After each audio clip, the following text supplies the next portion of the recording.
யூஎஸோட treasury ஈல்டுனால தான் கோல்டுடைய value வந்து increase ஆகுது. ட்ரெஷரி ஈல்டு ஏறுதுனாவே இன்கேஸ் அந்த ரேட் கட் பண்ணாங்க அப்படின்னா அது எந்த அளவுக்கு நம்மளுடைய கோல்டுக்கு இம்பாக்ட் கொடுக்கும்? ஆக்சுவலாக இது பொதுப்படையான காரணம் வந்து பார்த்திங்கன்னா அடுத்த ஒரு 6 மாதம் எப்படி இருக்கும்? தங்கம் வந்து விலை ஏறுமா இல்லை இறங்குமா? எல்லாருக்கும் வர்ற கொஸ்டின் தான் இது. வந்து குறைஞ்சாலும்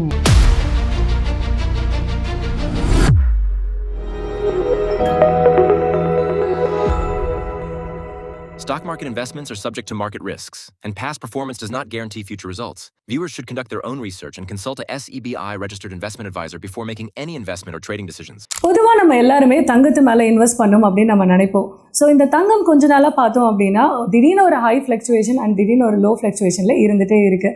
ஸோ 2024-25 பார்த்தோம் அப்படின்னா இதோட விலை அதிகமாச்சு. 2026 பார்த்தோம் அப்படின்னா கொஞ்சம் கம்மியாச்சு. ஸோ இப்படி தான் இருக்கும் அப்படின்னு கணிக்கும் போது திடீர்னு திருப்பி இதோட வேல்யூ ஹை ஆகிடுச்சு. இதுக்கெல்லாம் என்ன காரணம் இருக்கும்? நம்ம தங்கத்தில் இன்வெஸ்ட் பண்ணலாமா? இந்த மாதிரி பல கேள்விக்கான பதில் இங்கே கிடைக்க போகுது. வாங்க பார்க்கலாம். சார் வணக்கம் சார். ஸோ தங்கத்து மேலே எல்லாருக்குமே ஒரு ஆர்வம் தான் சார். தங்கத்தில் இன்வெஸ்ட் பண்ணோம் அப்படின்னா தங்கம் விலை கம்மியானாலும் சரி அதிகமானாலும் சரி இன்வெஸ்ட் பண்ணுற மக்கள் இருந்துகிட்டே தான் இருக்காங்க. ஆனால் இந்த ரீசன்ட் டைமில் இருக்கக்கூடிய இந்த ஃப்ளக்சுவேஷனுக்கான காரணம் என்னவா இருக்குது சார்? தங்கத்து மேலே இன்வெஸ்ட் பண்ணலாமா வேண்டாமா?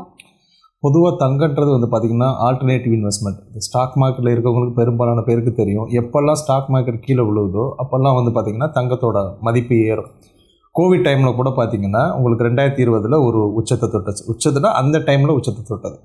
அதுக்கப்புறம் வந்து பார்த்திங்கன்னா 2021 அதோட ஈல்டு வந்து மைனஸாக தான் இருந்தது. அப்புறம் 2023 ஒரு 14% ஏறினது. 2024 27% ஏறிடுது. அப்போவே என்னென்னா அது உச்சமாக தான் இருந்தது. ஆனால் யாரும் எதிர்பார்க்கல 2025 67% ஈல்டு கொடுக்கும்னு எதிர்பார்க்கல. ஆனால் இப்போது கரண்ட்டில் வந்து பார்த்திங்கன்னா 2026 அதாவது ஜனவரியில் இருந்து இப்போ இருக்க வரைக்கும் 7% கிட்ட தான் ஏறி இருக்கு மார்க்கெட். அதுலேயுமே கொஞ்சம் டவுன்ஃபால் இருந்துட்டு இப்போ தான் கொஞ்சம் ரீசெண்ட் டைமில் ஏறி இருக்கு. கோல்டை பொறுத்த வரைக்கும் பெரும்பாலும் காலங்காலமாக வந்து பார்த்திங்கன்னா ஆல்டர்னேட்டிவ் இன்வெஸ்ட்மெண்ட் எப்போல்லாம் வந்து ஃபினான்ஷியல் அன்சர்டனிட்டி வேர்ல்டில் வருதோ அப்போல்லாம் என்னென்னா ஒரு சேஃப் ஹெவனாக இருக்க இன்வெஸ்ட்மெண்ட்னா கோல்டில் தான். ஏன்னா கோல்டை வந்து எங்கே வேணாலும் கன்வெர்ட் பண்ணி பணமாக பண்ண முடியும். இதை இண்டிவிஜுவலும் பண்ணுவாங்க, கவர்மெண்ட்டும் பண்ணும். இப்போ நீங்கள் இடையில கேள்விப்பட்டிருப்பீங்க சைனா வந்து நிறைய வாங்கும்போது கோல்டோட ப்ரைஸ் ஏறிச்சு. இப்போ இந்த ரீசெண்ட் டைமில் வந்து பார்த்திங்கன்னா கோல்டு ஏறுறதுக்கு நிறைய விஷயங்கள் இருக்குது. அதாவது நம்ம குளோபலாக வந்து பார்த்திங்கன்னா யூஎஸ் ஈரான் வார் போயிட்டுருக்கு. அதுக்கு முன்னால் வந்து பார்த்திங்கன்னா ட்ரம்ப் வர்ற போதும் ப்ரைஸ் ஏறிச்சு. ஸோ அன்சர்டனாகவே இப்போ வந்து ட்ரம்ப் தான் சொல்கிறாங்க. ஸோ இந்த மாதிரி ரீசன்ஸை எக்ஸ்பெக்ட் பண்ணி தான் மார்க்கெட் மூவ் ஆனது. ஆனால் அது இப்போ சடனாக ஃபால் ஆகிறது வந்து பார்த்தீங்கன்னா அது வந்து மேபி ப்ராஃபிட் புக்கிங்காக தான் இருக்குமே தவிர்த்துட்டு இது கண்டினியூஸாக கீழே விழுறதுக்கான வாய்ப்புகள்லாம் இல்லை. சார் இதை தொடர்ந்து பார்த்தோம் அப்படின்னா நமக்கு வந்து ஒரு சில கணிப்பில் என்ன சொல்கிறாங்க அப்படின்னா யூஎஸோட ட்ரெஷரி ஈல்டுனால தான் கோல்டுடைய வேல்யூ வந்து இன்க்ரீஸ் ஆகுது. ஸோ அந்த ஈல்டு இன்க்ரீஸ் ஆனதுனால தான் இங்கேயும் இதோட வேல்யூ இன்க்ரீஸ் ஆகுதுன்ற மாதிரி பேசுகிறாங்க. ஸோ உங்களுடைய வியூவில் இதை சொல்லுங்கள் சார். கொஸ்டின் வந்து நீங்கள் கேட்குறது ட்ரெஷரி ஈல்டு ஏறுதுனாவே ஆக்சுவலாக வந்து கோல்டோட ப்ரைஸ் வந்து கம்மியாக தான் ஆகணும், அதிகமாகுது. ஏன்னா ட்ரெஷரி ஈல்டுன்றது உங்களுக்கு வந்து கோல்டை பொறுத்த வரைக்கும் இன்ட்ரெஸ்ட் ரேட்னு ஒன்றும் கிடையாதுல்ல. இப்போ நீங்கள் கோல்டை வச்சுருக்கீங்க, அதோட விலை ஏறினா தான் உங்களுக்கு லாபம். கோல்டை வச்சிருக்கிறதுனால நம்ம ஏதாவது இன்ட்ரெஸ்ட் கொடுக்குறாங்களா? இப்போ எப்படின்னு ஒன்று இன்வெஸ்ட் பண்ணியிருந்தீங்கன்னா அதுக்கு ஒரு இன்ட்ரெஸ்ட் இருக்கும். அது வந்து ஃபிக்ஸ்டு, அதாவது இந்த பர்சன்டேஜ் கிடைக்கும்ன்றது உங்களுக்கு முன்னவே தெரிஞ்சிடும் இல்லையா? அதே மாதிரி தான் ட்ரெஷரி ஈல்டுமே வந்து பார்த்தீங்கன்னா இந்த பர்சன்டேஜ் அந்த பர்சன்டேஜ் கவர்மெண்ட் கொடுத்தாகும், சரிங்களா? ஸோ அப்போ ஈல்டு இந்த இவ்வளோ பர்சன்டேஜ் கிடைக்குதுன்னா மக்கள் என்ன பண்ணுவாங்கன்னா இன்வெஸ்ட்மெண்ட்டை இங்கேருந்து எடுத்துகிட்டு போய் தான் அதில் போடுவாங்க. ஸோ இப்போ இது வந்து இந்த வெர்சஸ் சொல்லுவாங்க இல்லையா, கோல்டு வெர்சஸ் பாண்ட் ஈல்டு, அந்த ட்ரெஷரி ஈல்டுன்றது இப்போ கொஞ்சம் காலமாக தான் அதை பேசிகிட்டு இருக்காங்க.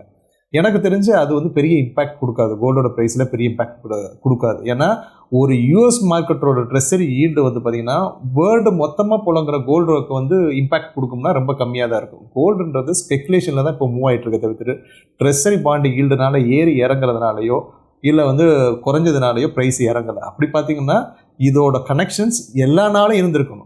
பெரும்பாலும் கோல்டோட கனெக்ஷன் வந்து பார்த்தீங்கன்னா குளோபல் ஃபினான்ஷியலாக என்ன நடக்குது, ஜியோ பாலிட்டிக்ஸில் ஏதாவது மூவ்மெண்ட் நடக்கும்போது பட்சத்தில் தான் கோல்டோட மூவ்மெண்ட் இருக்கும்.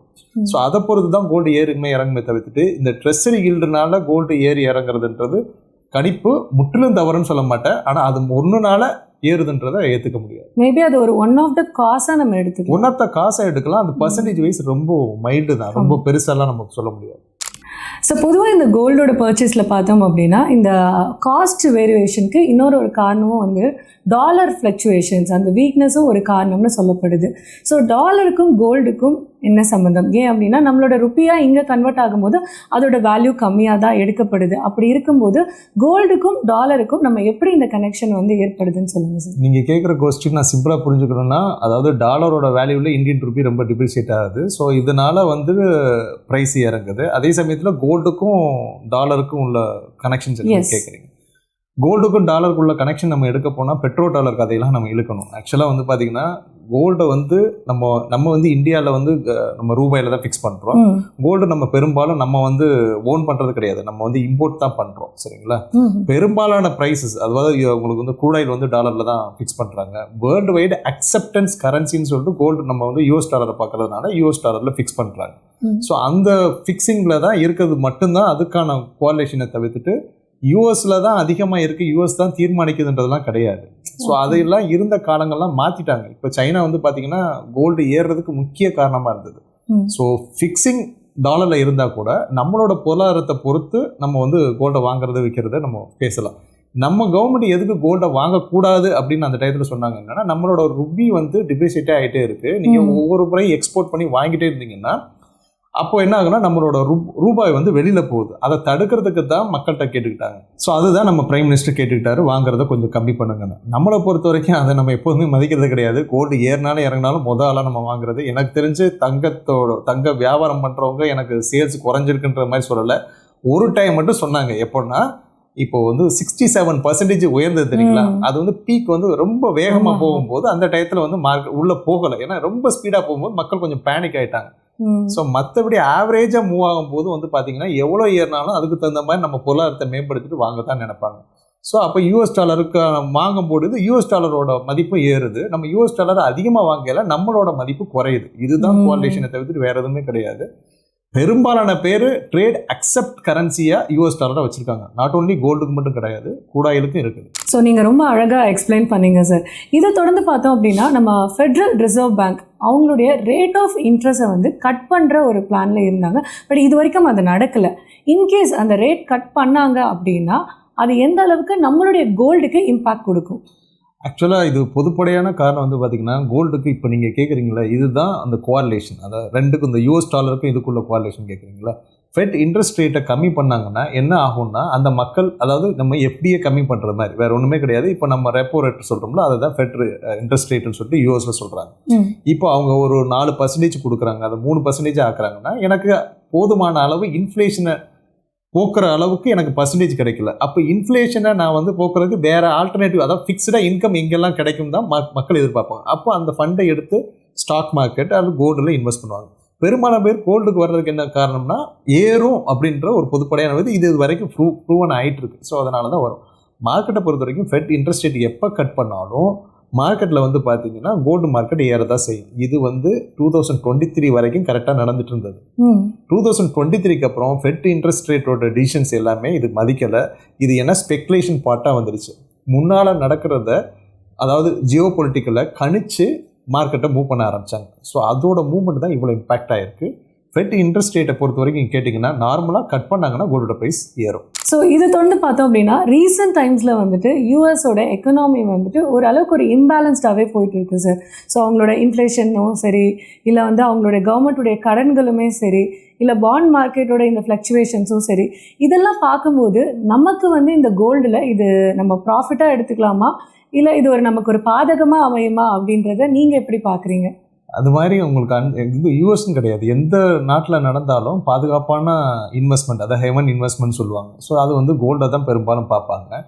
கோல்டை பொறுத்த வரைக்கும் யூஎஸோட மார்க்கெட் வந்து பாசிட்டிவ் தான். ஆனால் இதை ஒன்று நீங்கள் புரிஞ்சுக்கணும், இது வந்து அந்த உச்சத்தை தொற்றுச்சு. இப்போ ஒரு ப்ரைஸ் வந்து எல்லாராலையும் வாங்கக்கூடிய இடத்துல இருந்தால் தான் அதை வந்து நீங்கள் திருப்பி செல் பண்ண முடியும். அதை வந்து லிக்விடிட்டின்னு சொல்லுவாங்க.